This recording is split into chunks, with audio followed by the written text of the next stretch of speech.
Hi, this is Tom from Functional Body. I work with people to help them better their alignment, their performance, and help them live a pain-free life if possible. And a lot of this is done through movement and just becoming aware of your body again, inhabiting it.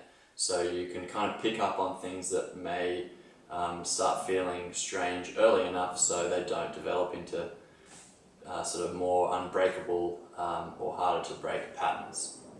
So this video is designed as a check-in and assessment type video, I guess, as first, but can also really help in actually treating or helping bring back some movement to some things that might be missing. So I myself personally do these check-ins daily, particularly after I've done something really active, like one of my favorite sports, or if I've been through a stressful time, whether at work or private life, whatever it is. So I always check in with my body and see how it's feeling. So I encourage you to do the same. So the first thing I want you to do is bring your feet hip width apart underneath you and just check in and see if you feel like you have even weight on both feet. And not just left and right, but front to back. So if your feet were sort of split in half right across this point here, you'd end up with 4 quadrants. And so just check in and see today, do you feel that one quadrant is perhaps carrying a bit more weight than usual or doesn't carry much weight? So just be aware of that and perhaps write it down. So once you've checked in with your feet, you're going to try and keep them even in terms of pressure and weight on the ground through this whole check-in exercise. So the first movement we're going to do is with the pelvis to see what ranges we have in all different planes. And the first one is just tipping your pelvis forward and then tipping it back. So if it was like a fruit bowl, you're spilling all the fruit out the front and then all out the back. Should premise this by, if any of these movements cause you pain or discomfort, back off how much you move or just don't do them at the moment and note that you can't do them, because we're not here to try and push through pain barriers and force a movement. It's just checking in to see where you are today. So forward and back. Okay. So just note if any of those do cause pain or discomfort, or if any of them feels difficult to do.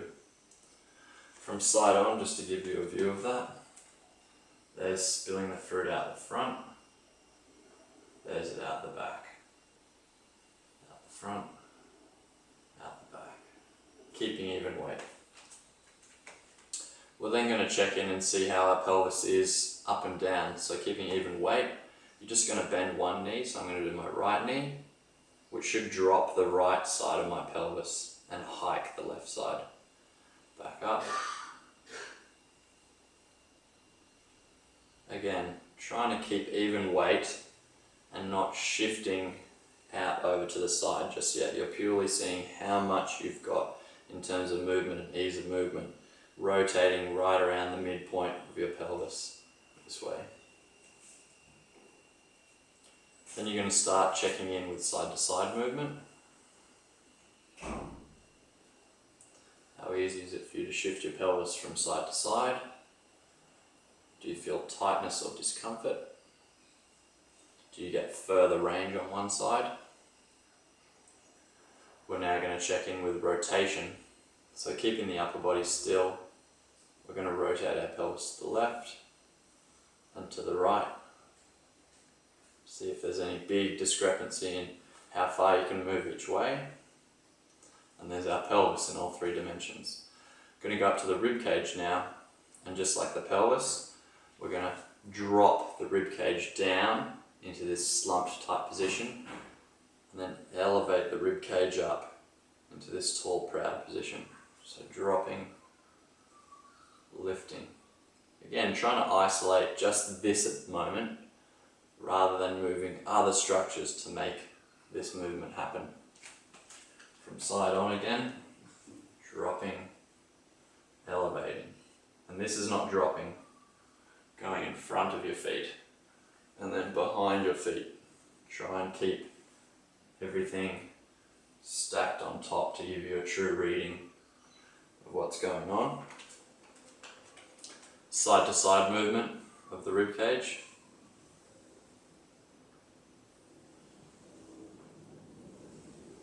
Do you notice you have to pull up a shoulder to get your movement over? Do you notice you have to shift out to get your rib cage to drop, or can you actually stay more evenly weighted on your feet and drop left and right? Lastly, rotation. Each way. So if this is quite difficult to do it in front of a mirror. Hold your hips still, or just get that upper body to move without the head moving or the pelvis moving. Okay, so rotation back and forth, side to side has been done. The rib cage will lastly finish with the head. So dropping the head, elevating the head. This is even more effectively done if you keep your eyes on the horizon the whole time. Just from side on again, dropping the chin down, elevating the chin up, dropping it down. Does that cause discomfort or pain, or are you limited in range of movement? Side to side, left and right.